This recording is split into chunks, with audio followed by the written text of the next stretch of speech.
आज हम लेसन 6 शुरू कर रहे हैं। हम प्रयास कर रहे हैं कि वीडियो के माध्यम से मैं आपके चैप्टर की शुरुआत करके सही इंट्रोडक्शन देकर आपकी एक्सरसाइज को कंप्लीट करा दूं।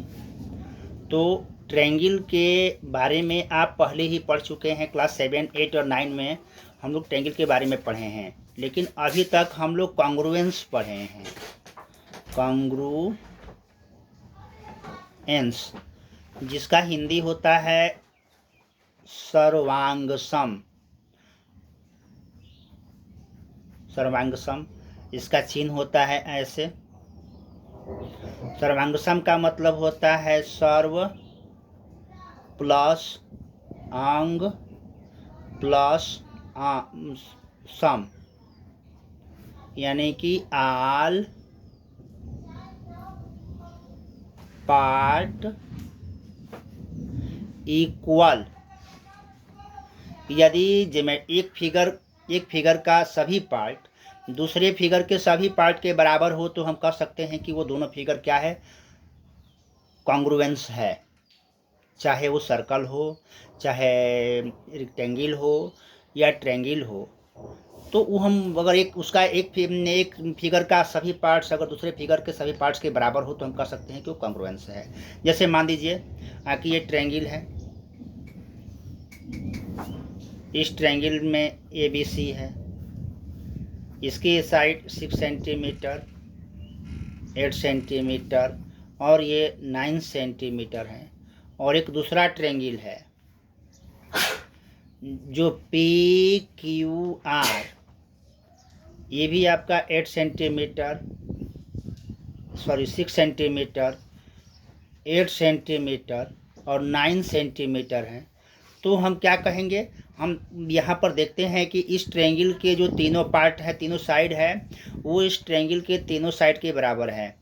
तो हम कह सकते हैं कि triangle ABC congruence triangle PQR। यानी कि कॉन्ग्रुएंस का जो क्राइटेरिया होता है वो हम पहले ही पढ़ चुके हैं। एक होता है SSS, एक होता है SAS, एक होता है ASA और एक RHS होता है। दो सर्कल हो, यदि दोनों का रेडियस इक्वल हो तो हम कहेंगे कि वो कॉन्ग्रुएंस है।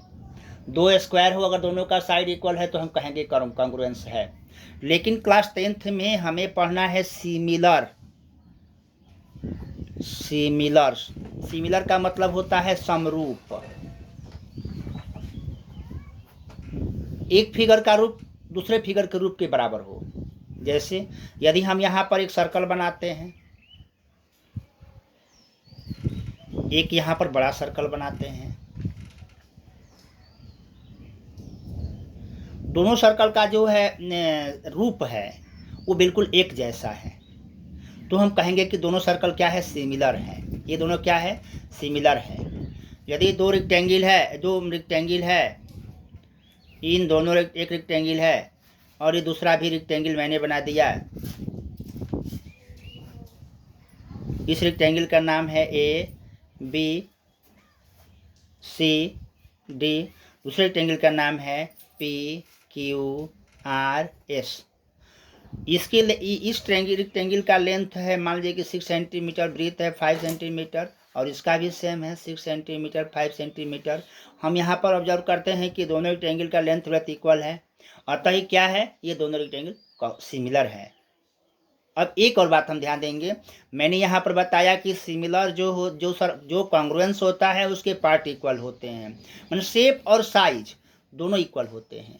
लेकिन सिमिलर में केवल शेप इक्वल होते हैं, साइज इक्वल नहीं होता है।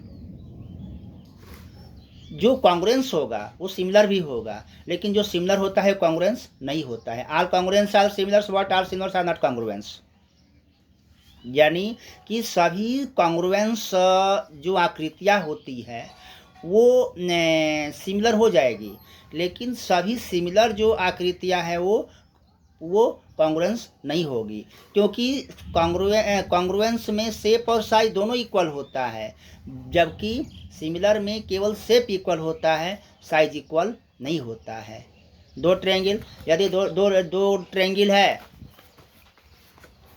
मान लीजिए कि दोनों ट्रायंगल है, ये ट्रायंगल क्यू आर है, और दूसरा ट्रेंगल आपका है एल है, एम है, एन है, एल है, एम है, एन है।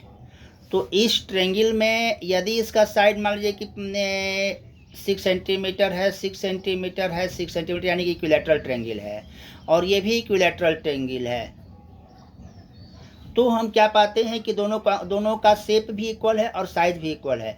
तो ये कॉन्ग्रुएंस भी है और सिमिलर भी है, दोनों है। जो शेप्स कॉन्ग्रुएंस होता है वो सिमिलर अवश्य होता है, लेकिन जो शेप सिमिलर हो कोई जरूरी नहीं है कि कॉन्ग्रुएंस होगा, ये कोई जरूरी नहीं है। तो हमें इसमें आपको यही पढ़ना है कि हमारी जो फिगर है वो सिमिलर है और वो कॉन्ग्रुएंस नहीं है, और जो कॉन्ग्रुएंस है वो सिमिलर नहीं है।